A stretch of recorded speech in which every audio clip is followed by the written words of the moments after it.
جی السلام علیکم ورحمۃ اللہ وبرکاتہ۔ الصلاۃ والسلام علیکہ یا رسول اللہ، الصلاۃ والسلام علیکہ یا حبیب اللہ۔ پیارے دوستو، میں اس وقت موجود ہوں معروف شاعر اور ذاکر سید غلام عباس تخلص محسن نقوی ان کے مزار پر میں موجود ہوں، اور یہ ان کا مدفن یہ ڈیرہ غازی خان میں جو اہل تشیع برادری کی کربلا ہے وہاں پر ان کو دفن کیا گیا ہے۔ ان کی تاریخ وفات 15 جنوری 1996 ان کو لاہور میں شہید کر دیا گیا تھا۔ یہ اردو کے بہت بڑے دانشور اور شاعر رہے ہیں۔ ان کے 4 مجموعہ کلام بھی ہیں، اور یہ اہل تشیع برادری کے بہت بڑے ذاکر بھی رہے۔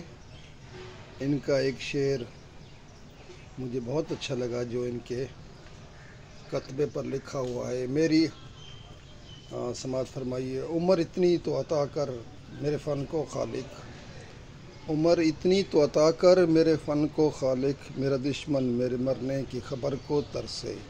یہ دیکھیں، یہ دیکھ لیں آپ۔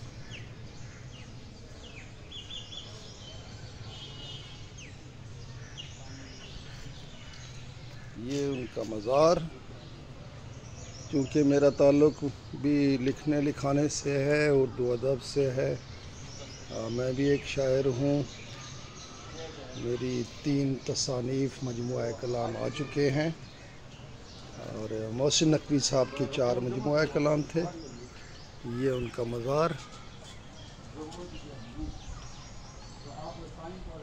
یہ کربلا ڈیرہ غازی خان میں ان کا مدفن۔ اردو کے بہت بڑے دانشور شاعر، یہ ان کا مزار۔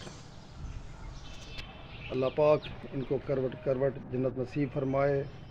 اللہ پاک یہاں پر تمام مدفون لوگوں کی مغفرت فرمائے۔ اللہ پاک سانحات سے ہر مسلمان کو اپنی حفظ و امان میں رکھے۔ یہ ان کا مزار۔ آئیے ان کو باہر سے بھی ذرا ویو دکھاتا ہوں آپ کو۔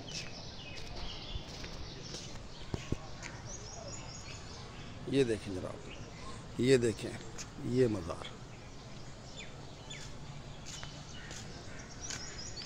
سید غلام عباس ان کا اصل نام تھا، اور یہ تخلص فرماتے تھے محسن نقوی کے نام سے۔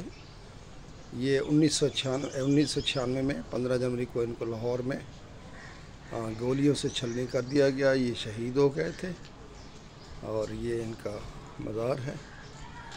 ہم دعا گو ہیں اللہ پاک ان کی مغفرت فرمائے، ان کی مشکلیں آسان فرمائے، آخرت میں ان کو جنت الفردوس کا مقام عطا فرمائے۔ آپ بھی میرے ساتھ دعا میں شامل ہوئیے۔